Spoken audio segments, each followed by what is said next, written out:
Welcome to the BamaInsider.com podcast. Thanks for joining us today on December 3rd. Sunday, it was Selection Sunday, and the Alabama Crimson Tide is headed to the 2017 college football playoffs. Thanks for joining us today. Again, my name is Kyle Henderson of BamaInsider.com. Clemson, the number one seed going in at 12-1, and that's who Alabama at 11-1 will take on in the opening round in New Orleans in the Sugar Bowl. Now, let's go through the bracket real quick. We're going to also have Nick Saban's comments from Sunday. He attended a teleconference, so we're going to pipe that in a little while. But let's go over the teams as the brackets have been released. Now, Clemson enters as the number one seed with a 12-1 record. Beat Miami 38-3 in the ACC championship game, a game that was over probably in the second quarter. Clemson has some marquee wins on the season, obviously, including a 14-6 win over the Auburn Tigers. Now, who beat them, right? That was Syracuse, and that was a strange loss towards the middle part of the season, and I felt that loss was ugly, but seeded committee looks past that, and Clemson has played lights out through the season, so they get the number one spot. At the number two spot, you got the Oklahoma Sooners and Baker Mayfield, who obviously is the best quarterback in college football, and he proved that again on Saturday as Oklahoma routed TCU 41-17 in the Big 12 championship game. Marquee wins for Oklahoma coming in. They beat Ohio State, they beat Oklahoma State, and they beat TCU twice. This team's on fire. I was really impressed with their offense. Their defense probably questionable, but I think that's probably the best offense in college football, so they're going to be very tough to beat as we go into the new year. They will be the number two seed, and they will be taking on the Georgia Bulldogs. Georgia 12-1 on the season. Marquee wins.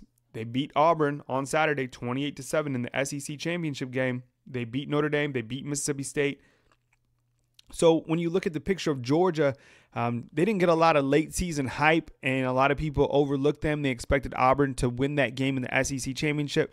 But Georgia kept doing their thing. Remember, they were ranked number one for a little bit this season. Georgia, an extremely well-coached team by Kirby Smart. And they're going to be tough to handle for Oklahoma. I would say that Oklahoma, in my opinion, just based off watching those two teams on Saturday, Oklahoma certainly the favorite going in. But Georgia can run the football, and they got a productive defense. So that's going to be quite the game. And that will be in Pasadena, California in the Rose Bowl. Now, Alabama will take on Clemson. As mentioned in the Sugar Bowl, Alabama enters the playoff with an 11-1 record. Their only loss coming to Auburn on Thanksgiving weekend, losing 26-14. Now, Nick Saban and Alabama football released a statement following the playoff committee announcement. We are extremely pleased for our team, our players, our coaches, and all people who work hard for us here at Alabama. Alabama football coach Nick Saban said on Sunday. I'd like to congratulate the other teams that will have an opportunity to participate in the playoffs, as well as the teams who were considered and had potential to be selected. We are very pleased and happy to be a part of the college football playoffs again this year. Now, as mentioned, Alabama at the number 4 spot will take on Clemson. Clemson 12-1 on the season. Here is what Nick Saban said in regards to Clemson. Clemson obviously has a great team, Saban said. Dabo Swinney has done a fantastic job with that program. They are consistently successful, and this is the third year we have played them in the playoffs. I know our guys will be ready to play and have a tremendous amount of respect for Clemson. We will have to play our best game of the year to have a chance to be successful against Clemson again, added Saban on Sunday. Now, again, we will pipe in Saban's comments from his Sunday teleconference here in just a minute.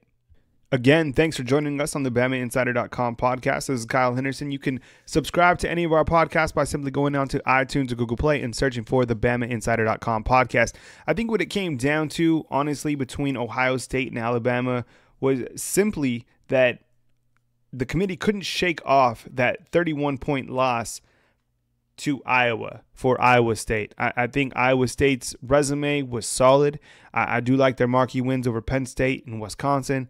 But at the end of the day, a quality top 4, top 5 program team doesn't lose to a 7-5 Iowa team by 31 points. Yeah, sure. You slip up. You have some bump in the road somewhere along the line. I mean, we saw it happen in Clemson. We saw it happen to Oklahoma, losing to Iowa State. But 31 points losing to Iowa, I don't think that set well with the committee. I think it left a bad taste in their mouth. And I think that's honestly what it came down to.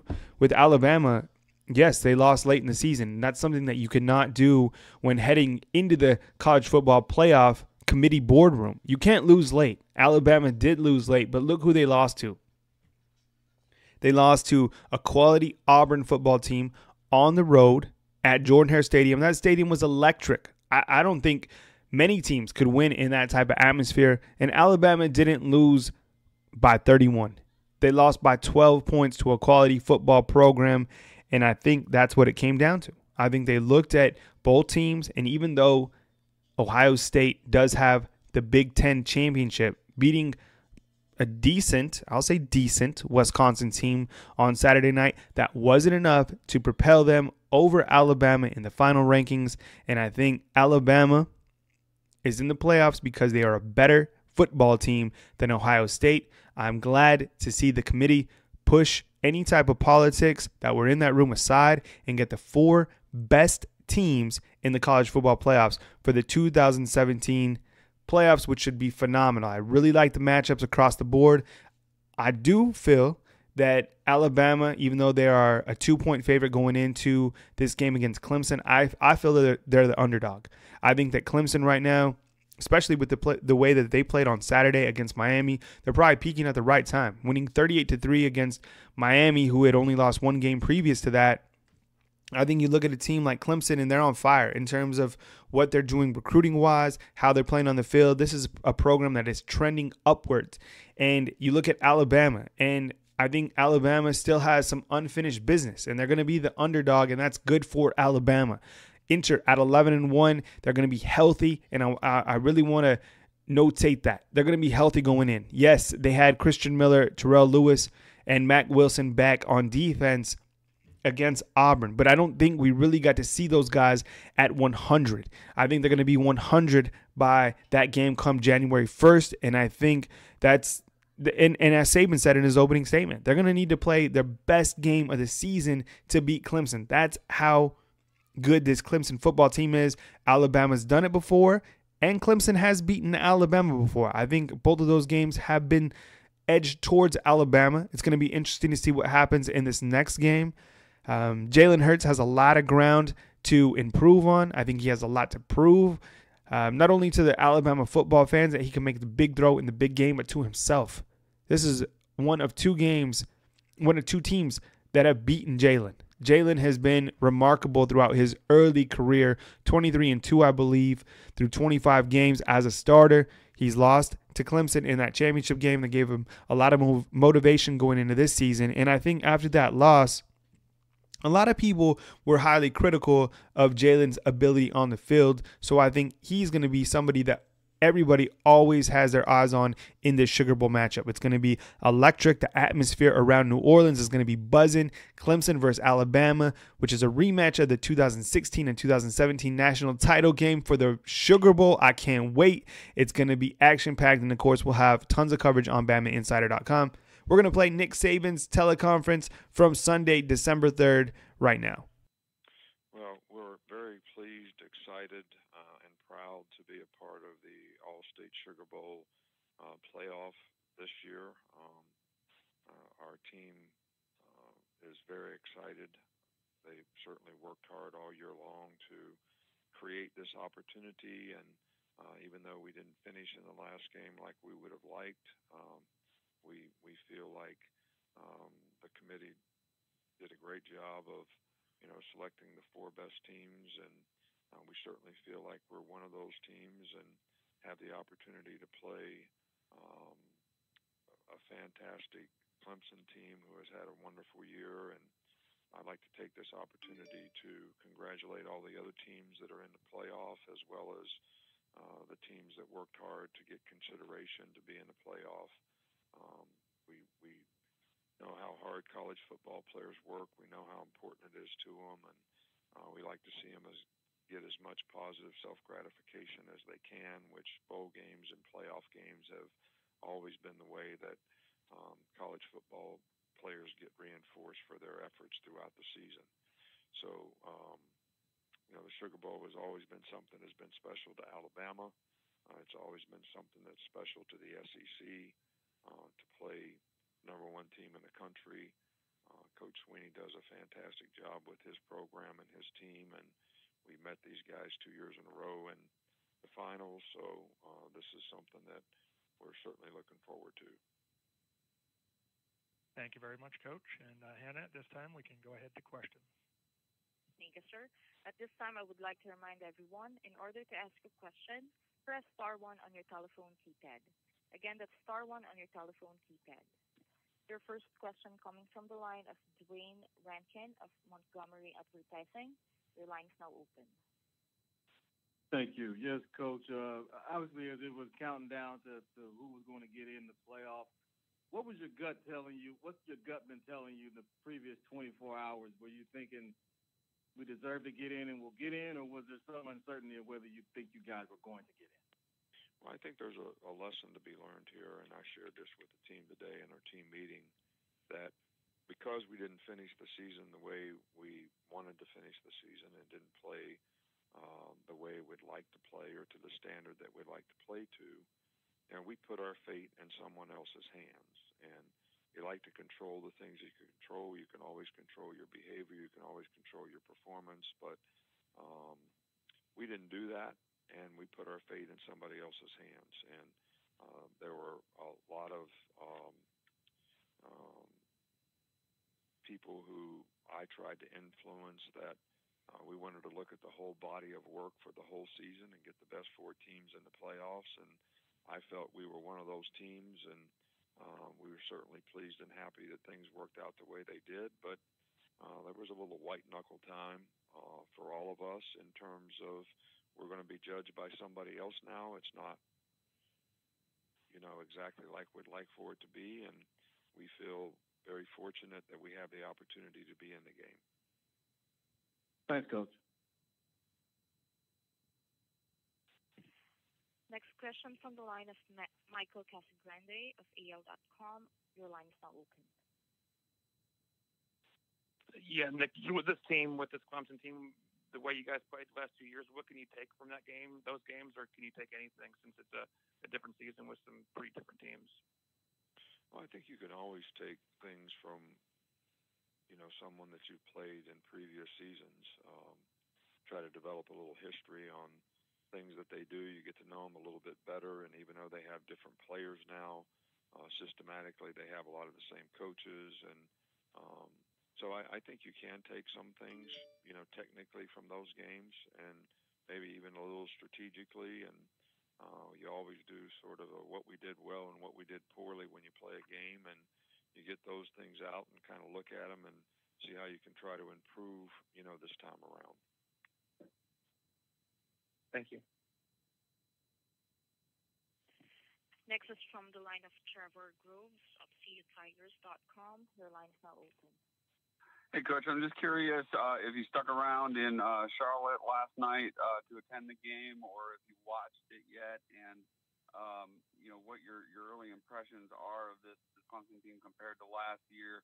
I imagine you watched a little bit of film from the Auburn game in your preparation for them, and specifically with Kelly Bryant, how he compares, how he's running this Clemson offense compared to what you saw with Deshaun Watson.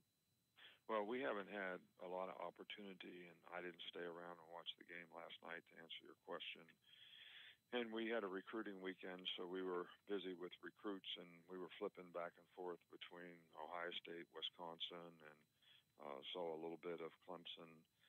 But we've seen them on occasion throughout the year. And look, Dabo does a great job with his team. I think Kelly Bryant is a different kind of player in some ways than Deshaun Watson, who was, I thought the best player in college football, and certainly proved that this year when he got an opportunity in the NFL. And we're sorry that he got injured, but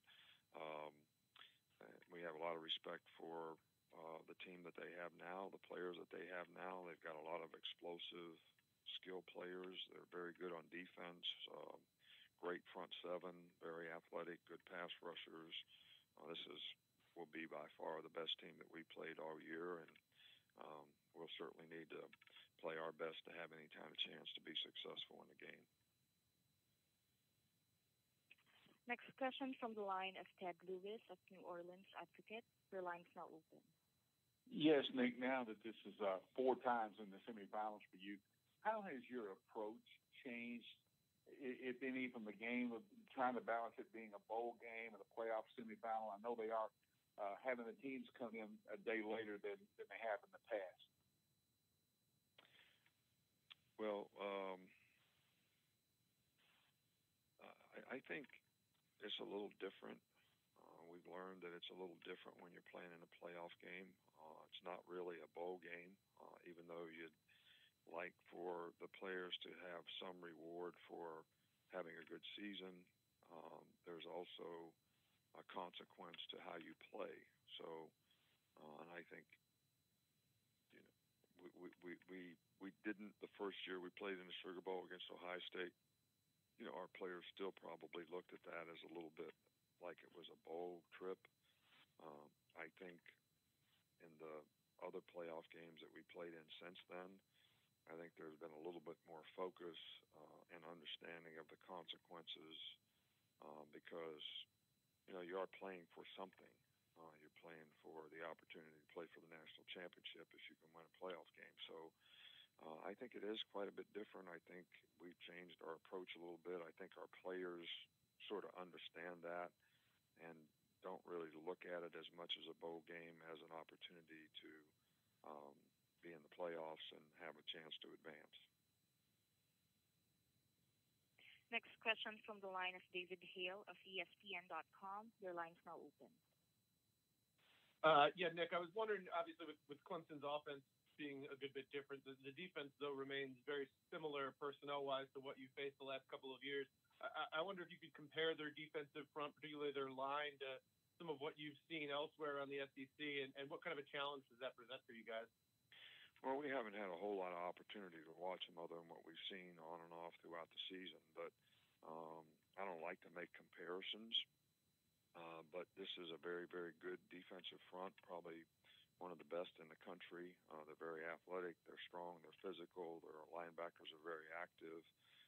They got good team speed in the back end. So this is a really, really good, you know, defensive unit. And I mean, they're probably as good as anybody in the country. Next question from the line of Alex Weinstein of Decatur Daily. Your line's now open. Yeah, Nick. How strange. You're a coach that prefers to win it on the field, make your case on the field. So how strange was it last night, kind of having to do a little politic and call in the ESPN, and what went into that decision to do that? Well, they asked me to do it. I didn't politic to do it. They asked me if I would come on, and I said I'd be glad to. So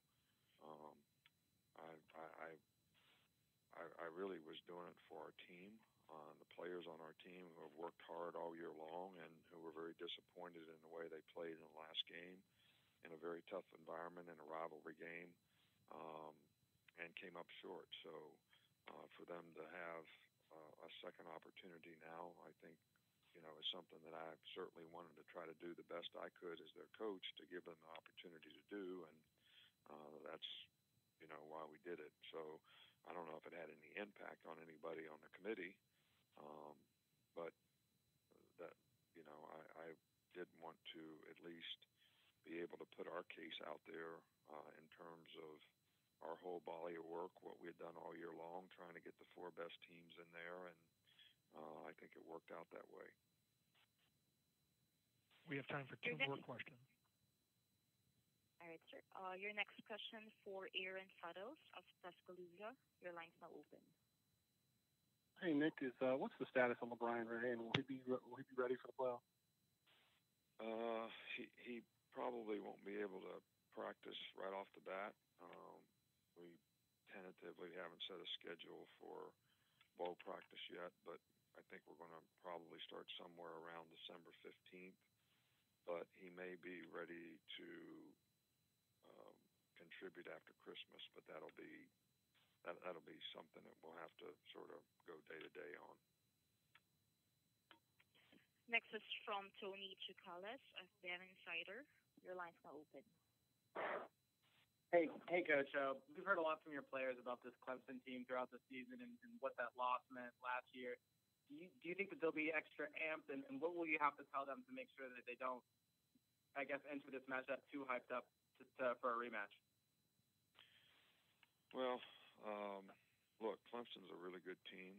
They got a great team. It was a great game that we had with them last year that came down to the last play of the game, and the year before we had a great game with them, and that kind of came down to the end as well. So I think we have a lot of respect for them and the kind of football players that they have, and I think we're just, want our players to focus on what they need to do to try to play their best football, and I think that's what it'll take from our standpoint, and that's certainly what we'll try to get them to focus on. Thank you very much, Coach. We really appreciate you taking the time this afternoon, and good luck with all of your preparations. All right, thank you. Talk to you later. But without further ado, I'd like to turn it over to Coach Swinney. Coach, if you could start with a brief opening statement, please. Okay, well, I appreciate you guys having us, and just first of all, really proud of our team, our staff, unbelievable accomplishment, and culminating with a great victory last night, winning our conference, probably playing our best 4 quarters. But this is a great privilege to be a part of the playoff, and, really, really excited about going to the Sugar Bowl. I actually was with Alabama in '89 Sugar Bowl against Miami as well. We lost that one, but just so excited to come back. And, I want to say congratulations to Alabama and Coach Saban and their staff and team. Just what a great year they had as well. And, I have no doubt this will be a heck of a matchup. Obviously played each other the last 2 years, and it's come down to a few plays, and I don't doubt this one will be the same. But it's exciting to be a part of it. And like I said, really looking forward to coming to the Sugar Bowl. 59 years since Clemson's been there. And I don't have any doubt that the Clemson fans will turn out, and it'll be a great, just a great showing all the way around. But very thankful for the opportunity, and with that, we'll take whatever questions you got. Yeah, Dabo, you opened by talking about your experiences, Alabama playing in the Sugar Bowl. Is there a moment, something that steps out at you that you still cherish about that experience? That maybe when you get back into the stadium, you're going to kind of reminisce a little bit? Yeah, just, winning that national championship in '92. That was it's not like it is now. Alabama seems like they win it every other year or so, but back then when we won it in '92, it had been since the '70s since Alabama had won one. So it was the 100th year, and for me, that was my last time to play football, and I knew that was going to be my last game, and to be able to just kind of soak it all up there that last quarter was pretty special, and just running around the Superdome celebrating with my teammates was something that I'll never forget, and being in that locker room and just knowing that we'd gotten it done. It was a special moment. Next is from the line of Andrea Adelson of ESPN.com. Your line's now open. Dabo, it looks like, at least for right now, you guys are going into the game as the underdog for the 8th time in a bowl appearance with you as the head coach. I'm wondering what your thoughts are on that, considering you won almost every single one of those bowl games and feel like you've probably already proven yourselves. Well, I don't really have any thoughts. We're going to get ready to go play, and Alabama. Pretty much everybody plays Alabama is probably going to be an underdog, so that just kind of comes with it. But we're going to get ready and do what we do, and none of that stuff really matters. It just comes down to how you play on that day, and we've been fortunate to find a way to win, a bunch of those games, but it's all about this one. Next is from the line of Christopher Hebel of Sports Radio Maryland. Your line's now open. Hi, Dabo. How you doing? I'm good. Thank you. Let's talk about Alabama. I know this is the third time you play them. Is it hard to play somebody a third time than after you guys played them, last 2 seasons in the national title game? No, I mean, I don't think so. I mean, we play people in our conference every year. So, I mean, it's just kind of, it's just a little more familiarity because you've played them the previous couple of years. But, it's what's hard is when you play a great team. That's what's hard. Anytime you play a great team, it's really, really hard. But, in our conference, there's certain teams we play every single year that you just know that it's going to be a heck of a battle. And even though Alabama's not in our conference, anytime you line up to play those guys, it's going to be a everything you got type of game. But we look forward to it. Next is from the line of Chris Johnson of Sports Illustrated. Your line is now open. Hey, Dabo, you guys lost one of the best players in program history off of last season's team in Deshaun Watson. My question is, how do you feel like you adapted the offense to account for his absence, and what was the biggest key to that process? Well, I wouldn't say adapted the offense because he was gone. He's gone. I just think that every year you just start over and you assess your team, and we felt like this year more so than last year we were going to be a better running team because of the versatility and experience of our running backs. And so we've just got a lot more balance there, and I felt like we'd be a fresher team in the backfield, and then Kelly is a little faster than Deshaun, so and then we had our biggest things. We had all those linemen back. We had every lineman back except one, so I felt like we'd be able to win in the trenches and run the ball a little more effectively than we did last year, and that's something that's exactly what we've been able to do. But and then just some new guys that you kind of have to go with their pace. So we've just developed and matured all throughout the year, and kind of hitting our stride right when we need to be. Next is from the line of Todd Lewis of Advocate. Your line is now open. I believe that's mine. Dabo, when the rankings came out the other day and you moved up to number 1, and the speculation started that you could wind up playing Alabama. How much did you do any personally handicapping of what the situation might wind up being, or is that something you as a head coach you just focused in on Miami instead? Yeah, zero. My focus is on Miami, 1,000,000%.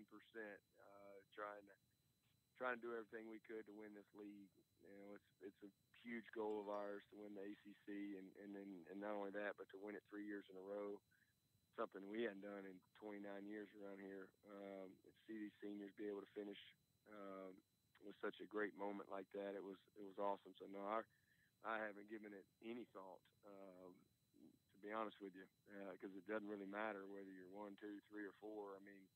Whoever you play, you're going to play a great team, and you have to earn your way there. Next is from the line of David Hood of TigerNet.com. Your line is now open. Hey, Coach, I'm not ready to say that you're psychic yet, but there have been a few occasions over the past couple of years where you've kind of seen things in advance. And if you can, you were there with Deshaun and the Superdome, back in the spring, and you thought you would be there, and you told your team. When did you tell your team that? And what were you feeling when you were out there on that field? Yeah, that was kind of a fun moment. Back in the spring, I had a chance to go to the Manning Award with Deshaun, and I didn't even realize it until we were literally flying that way. But it's the first time in 25 years since I had been to New Orleans. And I remember we landed, and I was messing with Sean. I'm like, hey man, that's where it went down right there. That's where we beat the Canes and the Natty.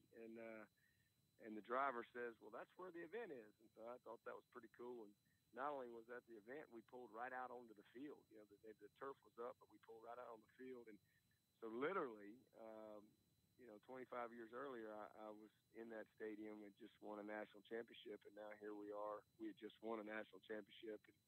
And it was kind of a surreal moment. And then I didn't even know. But then that's when I realized that that was one of the playoff sites. So I took a couple pictures and I just kind of turned it into a reconnaissance trip. And so I had a little fun when we were in spring practice and kind of told the guys, hey, I've checked it out, and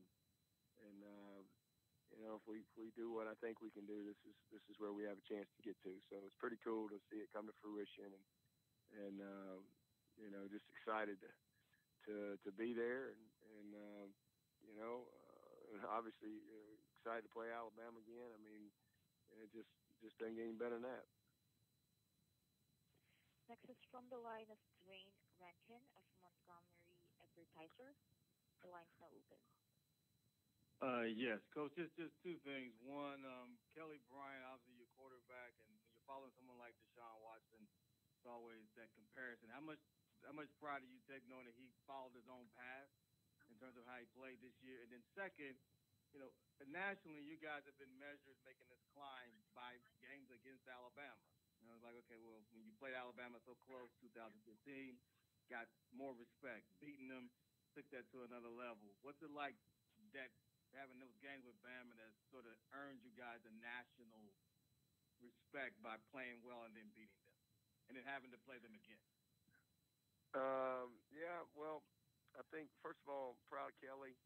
He's, that's really all we recruited him to be, was just to be him. We didn't recruit him to be Deshaun or anybody else. Just come be the best version of you. That's why we thought he could come in here and be a great player for us. But as far as Alabama, I don't really look at it that way. Other people may do. I look at it as just, we've become a very consistent program. I mean, we've won 82 games in 7 years, and I think Alabama's the only team that's won a few more. So I think we've just become a very consistent program, and we've beaten a lot of good teams. The Ohio States, Oklahomas, the LSU, Georgia, and so on. A lot of good programs. But I think sometimes people really they don't want to really give you much credit until you beat the very best. And so, Alabama has certainly represented that. And I think when we won it all, because that was really the only thing we hadn't done, was win a national championship. So I think winning the national championship and definitely, coming out and having to beat the best team to do it, I think, maybe put a little brighter light on our program. But it's really more to me about the consistency overall than it is any one game. Well, there you have it. Nick Saban and Dabo Swinney have both presented opening comments for their matchup on January 1st, 2018 in the 2018 Sugar Bowl, which will be taking place in New Orleans, Louisiana. We will have continuing coverage on BamaInsider.com of the Sugar Bowl recruiting. You got a big window coming up on December 20th, with that being the first National Signing Day. You can catch all our coverage back on BamaInsider.com. You can also subscribe to our podcast on iTunes or Google Play. Just search for the BamaInsider.com podcast. From Tuscaloosa, Alabama, this is the BamaInsider.com podcast, and thank you for listening.